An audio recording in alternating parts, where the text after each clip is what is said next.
My wife said, "I love you more than ever," yet she booked a flight to Paris with him. I stood frozen in the kitchen, a spoon half dipped into the pot of pasta sauce, still warm from the stove, as her words hung in the air. It didn't make sense. The air felt thick, like everything was too close and nothing was far enough away. My hands were shaking. My wife, Rachel, who I thought I knew inside and out, who I'd built a life with, was standing in front of me, her eyes filled with guilt, but also something else. Relief? Freedom? The expression she wore almost made me sick. I don't get it," I said, voice barely above a whisper. The spoon clinked against the edge of the pot when I put it down, like it was trying to escape too. "You love me more than ever, but you're booking a flight with him?" I could feel my chest tightening with every word that passed between us, and yet there was something surreal about it. I half expected her to laugh, to tell me it was some kind of joke. But she didn't. Rachel's eyes flickered down to the kitchen floor, and for the first time, I saw the faintest trace of something like panic cross her face. She opened her mouth, then closed it like she wasn't sure how to say whatever it was she was about to say. Then she finally spoke, the words coming out in a rush. "It's not what you think, Ben." She took a step toward me, but stopped, like she didn't trust herself to get any closer. "I love you, you know that. But I need to figure some things out. I don't know how to explain it, but I have to do this. For me." For a moment, I thought I might choke. I was still trying to catch up to the reality of the situation. My hands were cold now, and I wiped them on my jeans, as if doing that would somehow make me less exposed, less humiliated. "Figure things out?"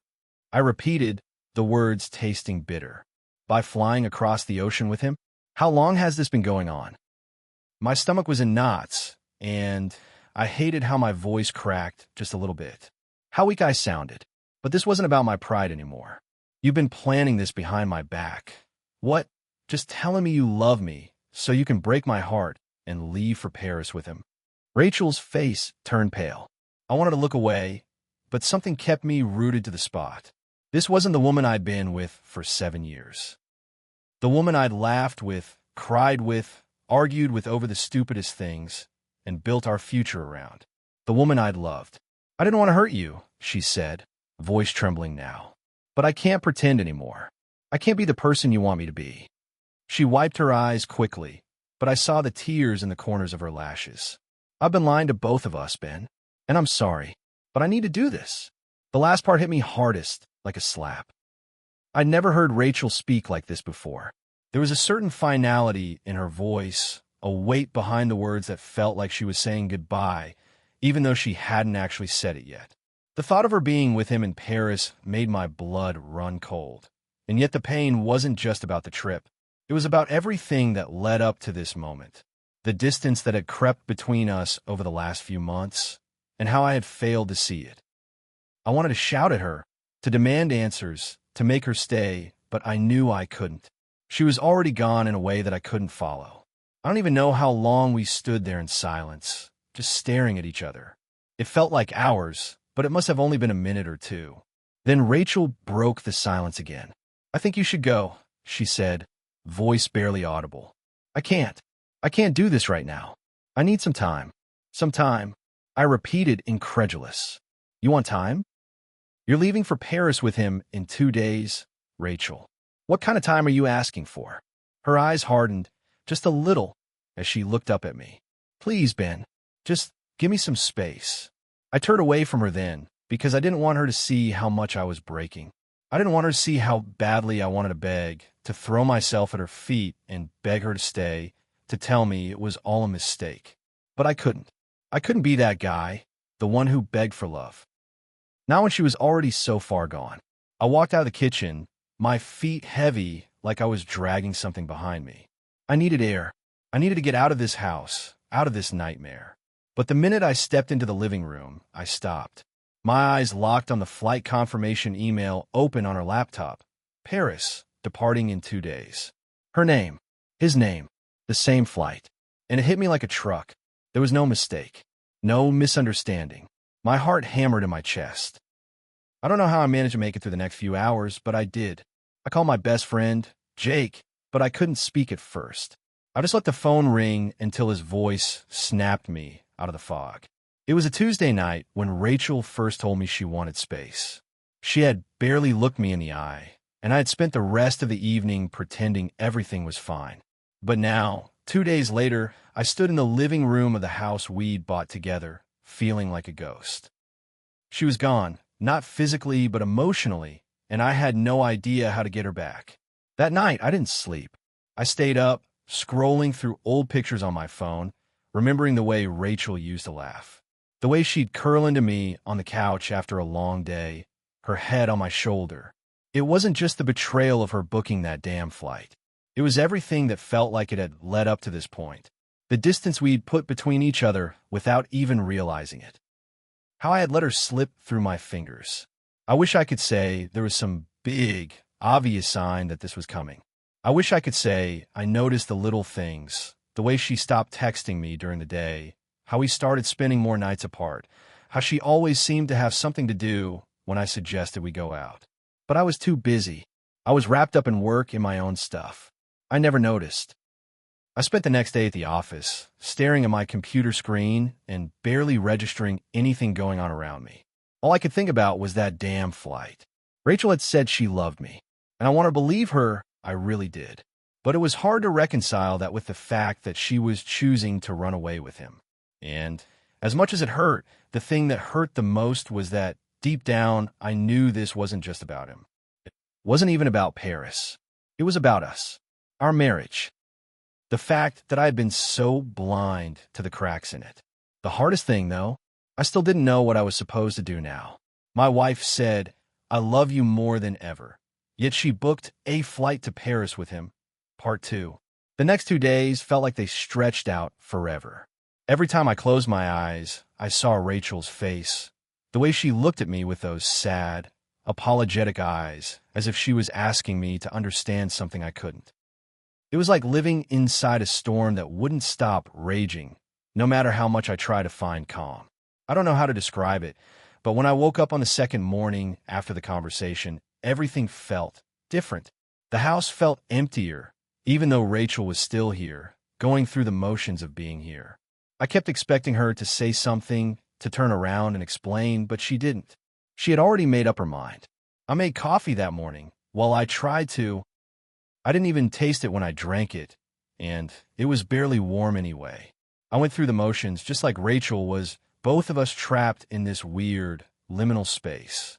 Every time I glanced at her, she looked like she wanted to say something, but couldn't find the words. I thought about calling Jake again. I talked to him on the phone the night before, and he'd been kind enough to just listen.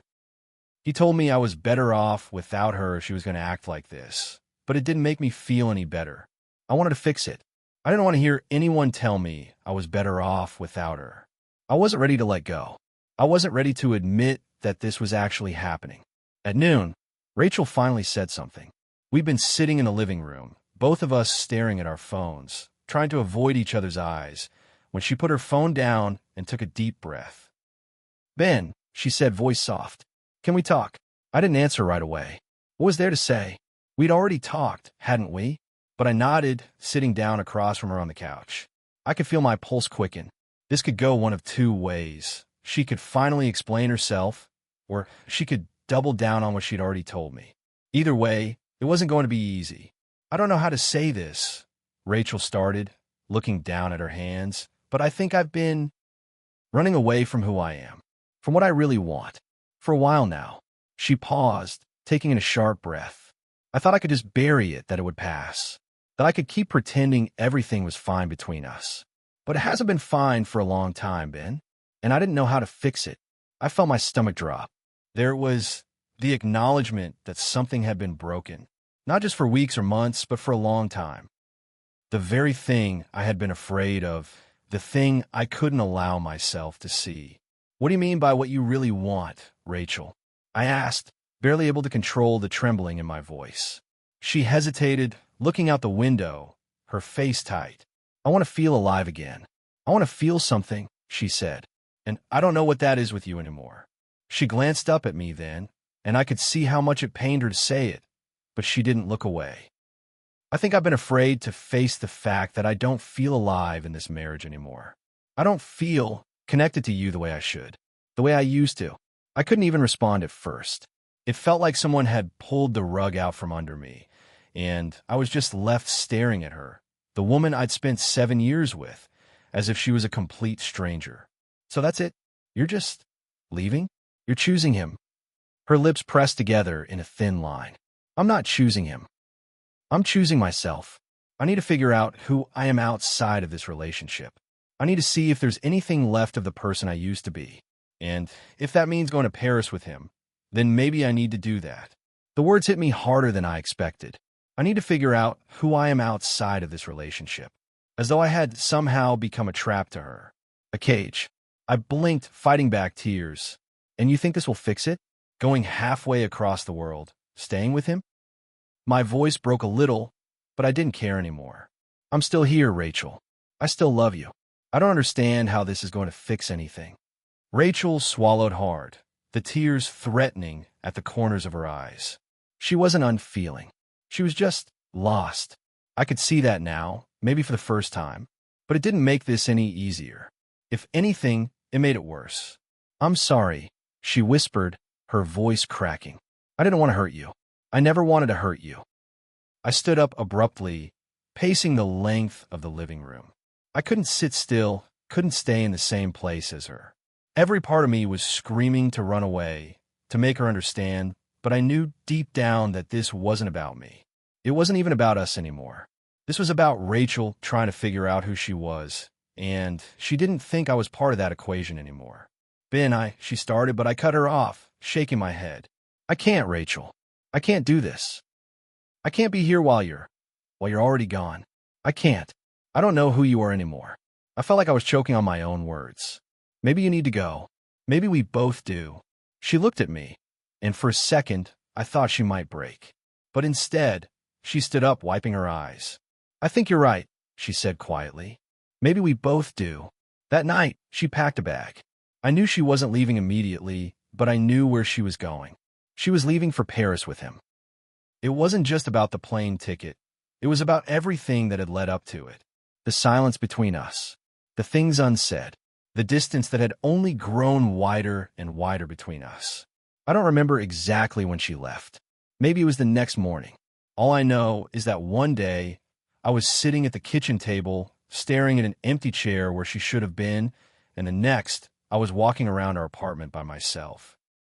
The only thing that kept me from completely falling apart was the truth. Rachel had been right. We had both been running. I wasn't the person she wanted me to be anymore, and I wasn't the person I wanted to be either. I don't know what the future holds. I don't know if Rachel and I will ever be able to find our way back to each other, or if she'll stay in Paris with him and figure things out. But I do know this.